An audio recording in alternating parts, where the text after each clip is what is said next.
Thank you for downloading Atypical, the podcast. If you enjoy our work, all we ask is that you leave us a review in your podcast player and share it with your friends. It helps us reach more people, and it's always great to hear from you. Thank you again, and we hope you enjoyed this episode of Atypical, the podcast.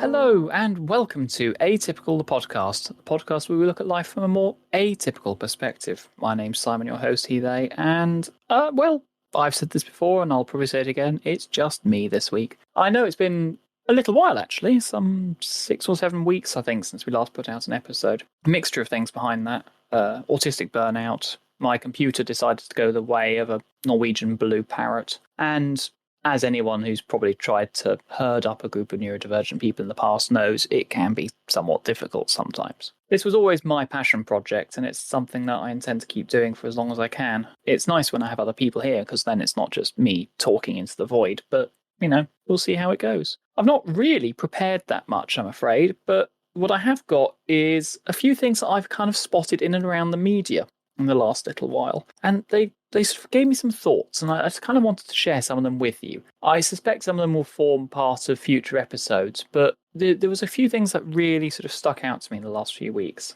And, might as well just dive straight in here. As some of you know, I work in sort of projects. I'm a project professional, I think is the term we like to use. And one of the things that I was wondering recently was whether or not the construction industry is a little bit more diverse than perhaps meets the eye at first glance. I work with a lot of people in the construction industry as part of my job, and indeed I have friends who are in there. And so I was quite pleased when I spotted this article at the start of the year with some quite eyebrow-raising stats, actually, from a recent survey by the Association for Project Management. And it turns out that nearly half of construction professionals say that they're neurodivergent. 46%, in fact. They looked and asked and surveyed over 1,000 project professionals across different UK sectors in construction and sort of engineering and so forth, and they asked them about their neurodivergence. And what was really interesting was the construction sector had a higher percentage of self-identified neurodivergent people compared with the overall average. Almost half, as opposed to the normal sort of 5 to 15% range, depending on where you are. So putting my hard hat aside for a second, it's obviously not just about labelling yourself. It's about how your employers respond. And reading into this research that was done by the APM, it's beyond impressive. It's that something like 96% of these construction professionals, like I say, who identified themselves as neurodivergent, told their employers about it. And the thing that completely blew me away was that the majority of employers actually made some kind of change to accommodate those needs. Somewhere around 88% of them, in fact, reporting back that their employer had made changes to support them.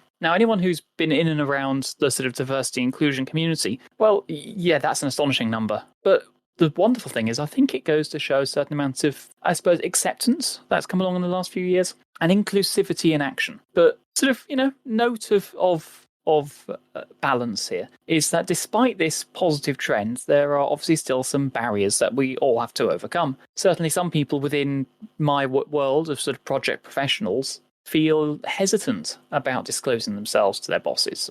I'm totally open about it to everyone I know, but that's just me. Not everyone has that belief that they'll be supported by their people. I don't know whether that's because they fear judgment or they just simply don't see the point in sharing. But for me, embracing that neurodiversity isn't just about being nice. It's about tapping into those unique strengths and perspectives that we can bring that can benefit an entire team, an entire industry. Adam Bodison, the chief executive of the APM, kind of emphasises this point quite nicely by talking about the importance of creating a welcoming environment and highlighting how embracing neurodiversity isn't just politically correct, it's about enhancing creativity and problem solving and overall productivity. One of the people quoted in the article is Jenny McLaughlin, who is a project manager at Heathrow Airport, who has ADHD and dyslexia. And she emphasises that not is it just that every brain is wired differently, but society shouldn't favour one type of wiring over another.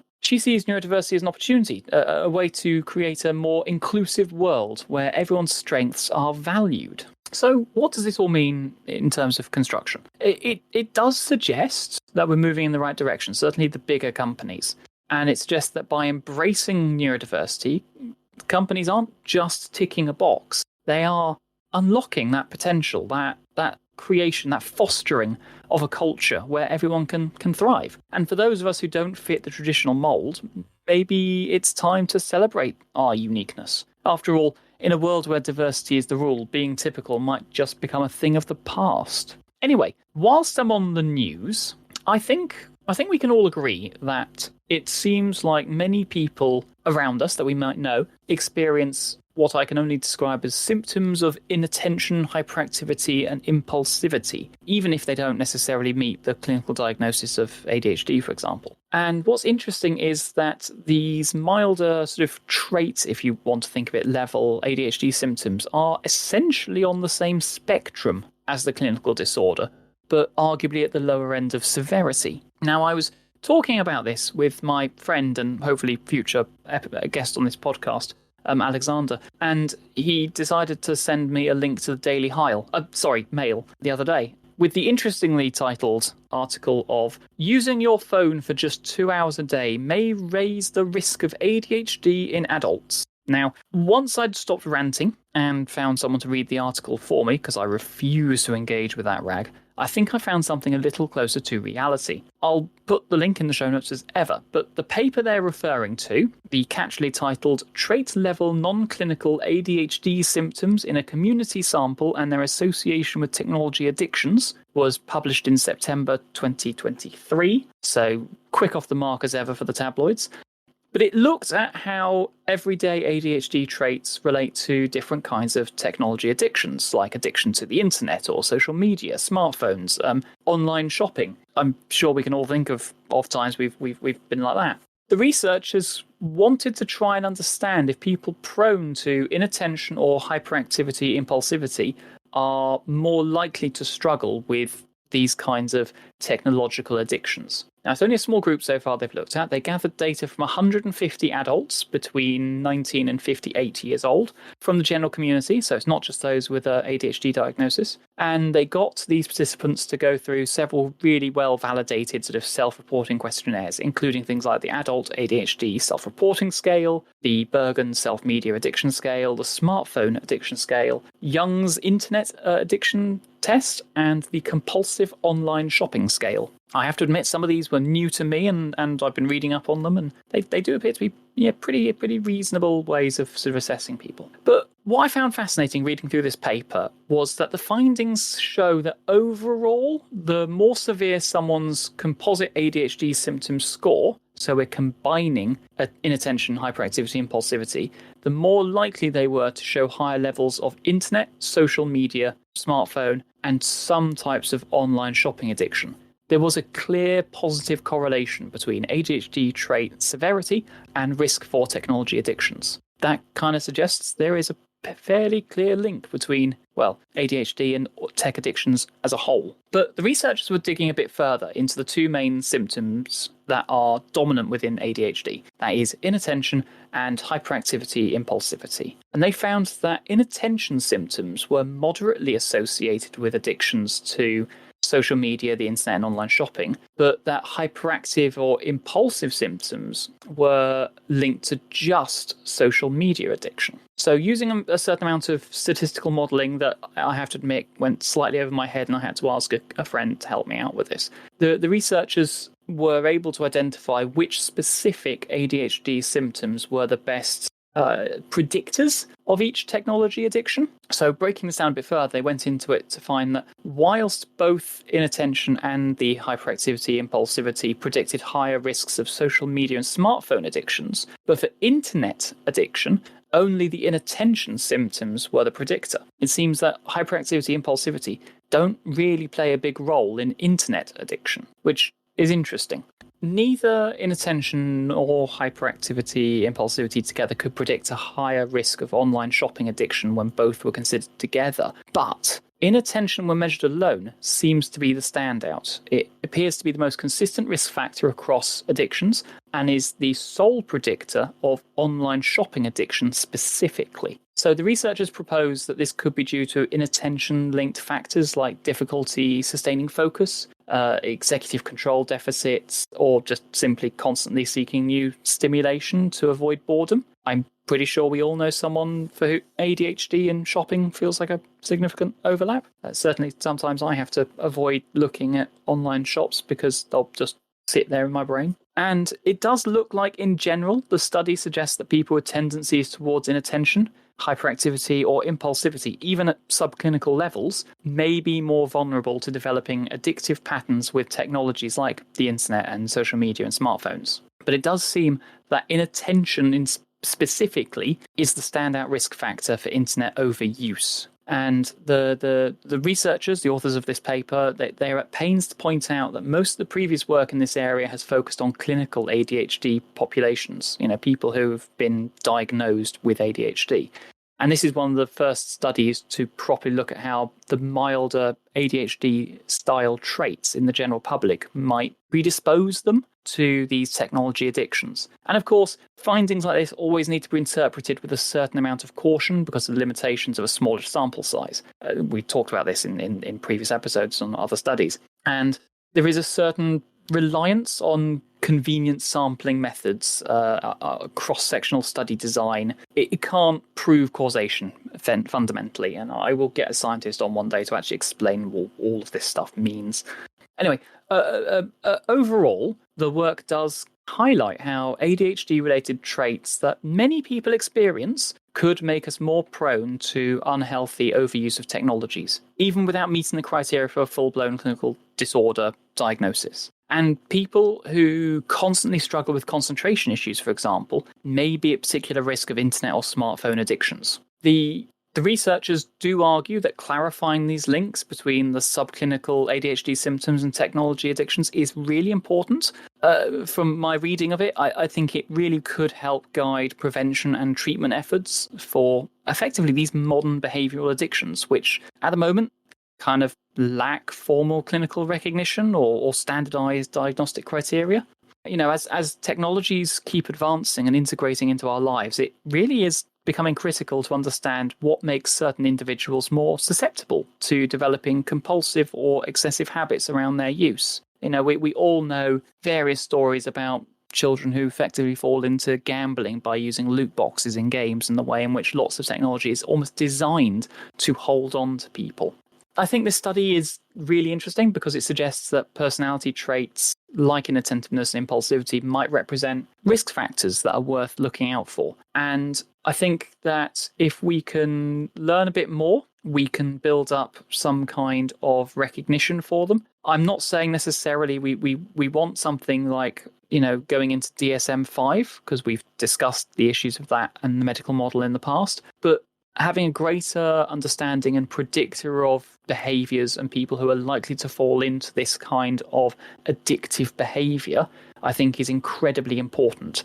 If further research helps us to sort of unpack this psychological mechanism, if you will, that's involved, we could get much better at helping to prevent people from getting into that, stopping these addictions from taking hold and impairing your functioning, your ability to work, to your home life, your relationships. And so whilst this paper is just an initial exploration, I do think these findings have real-world relevance for public health and well-being in our, frankly, digitally saturated world. It says me on a podcast you were listening to on a digital device, having read a paper online and spent several hours trying to make heads and tails of it. We live in a digital world. If we can avoid the addictions to it, I think that's probably quite helpful, preferably without being beaten for it, which is something I kind of want to finish us off with, is that following our episode on ABA, applied behavior analysis, or autistic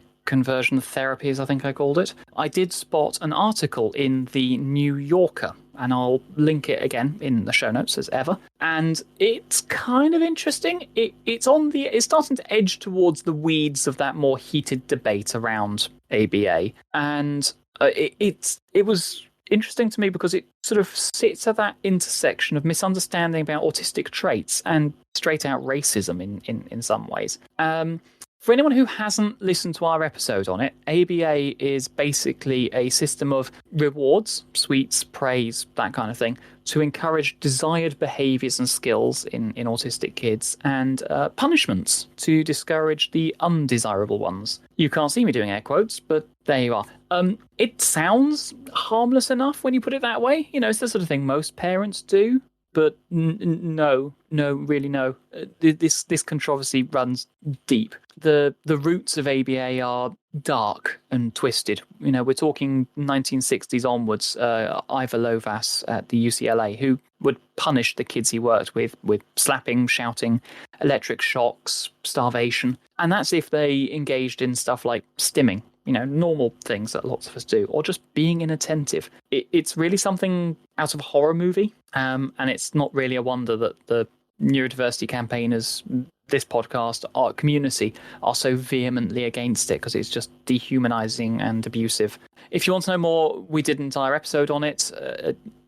Content warning already for that. I'm going to do a follow-up one on Ivor Lovaas in particular, and the book he published, because it's not good, but it's one of those things that I think we need to talk about in order to understand how the community is coming together to fight back and gain agency in these things. Anyway, back to this article, and the thesis running through it is that when you have parents of autistic kids who struggle with violent outbursts, they injure themselves, or they struggle with basic tasks like getting dressed or using the bathroom independently.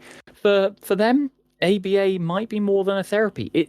It's sold as a lifeline to teach crucial life skills. The mother portrayed in the article, Tiffany Hammond, has an older non-verbal son called Aidan who needs round-the-clock care, and she tried ABA briefly but was basically turned off by the clinic, having Aidan repeatedly solve shape puzzles for candy rewards. The line that really stuck out to me was where she was comparing the training to like he's a puppy, because, yeah, that sounds like a great way of training people as if they are small dogs. At the same time, Hammond is all too aware of how differently society treats her black son's autistic behaviours, like stimming versus a white kid. She knows police have been called on them before, just for Aidan being loud and, again air quotes, uncontrolled in public. And so, as ethically murky as ABA sort of compliance training might be, she does wonder if having Aidan learn this kind of masking and being able to contain his behaviours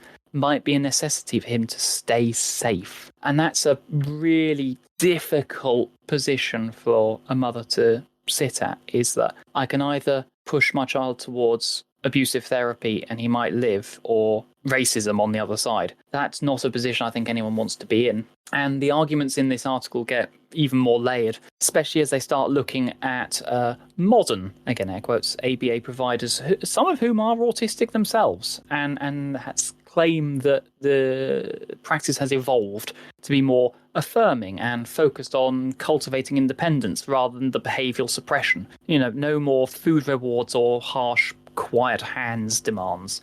They're just meeting kids where they're at. But then critics would also argue that those providers aren't actually doing ABA at that point. They're just labelling their work like that to get covered by insurance. Hello and welcome to America, where everything is on an insurance process. And I'm so sorry for all my American listeners with that, but healthcare should be a fundamental human right, free at the point of use.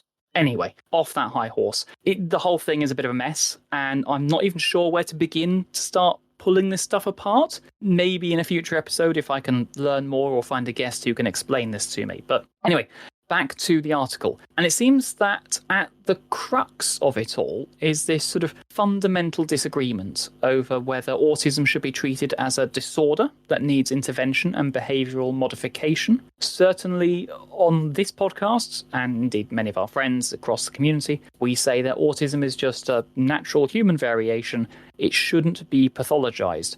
The problem is an unaccommodating society not the autistic individual. As Marianne has explained previously, this is the social model argument. On the flip side, you do have parents and organisations who argue that the autism spectrum oversimplifies a hugely variable condition, which, okay, that's a view I'm partially open to. I'm not wholly sold, however, on their argument about wanting a separate medical diagnosis of profound autism, for people who have higher support needs, or in their language are severely impaired. There are some people who unfortunately may never achieve self-sufficiency and desperately need that kind of evidence-based intervention, preferably something better than ABA. Since doing our episode on it, I've really come to notice that there is a battle being fought by prominent voices on both sides who accuse each other of distorting reality and not truly representing the needs of the most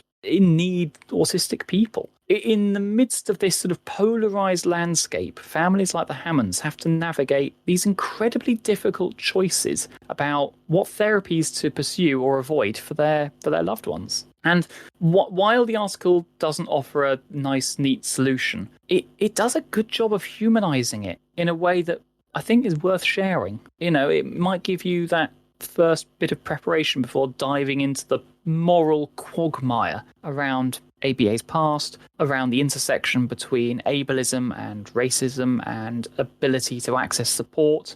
This debate is nowhere near being close to being resolved, but it's one that I think we should all be aware of, and if you have the strength, be involved in. Anyway, I feel like I've rambled for a bit, mostly about nothingness. I'm hoping we can get back into a proper rhythm again soon with all of our regular co-hosts back on. Like I said, I'm hoping to get my friend Alexander on again. We're going to cover a whole range of stuff in the media and some of the deeper philosophy around these things. But until then, I hope you all have had a very pleasant week. I wish you a great weekend, and we'll speak to you again soon. Take care now. Bye-bye.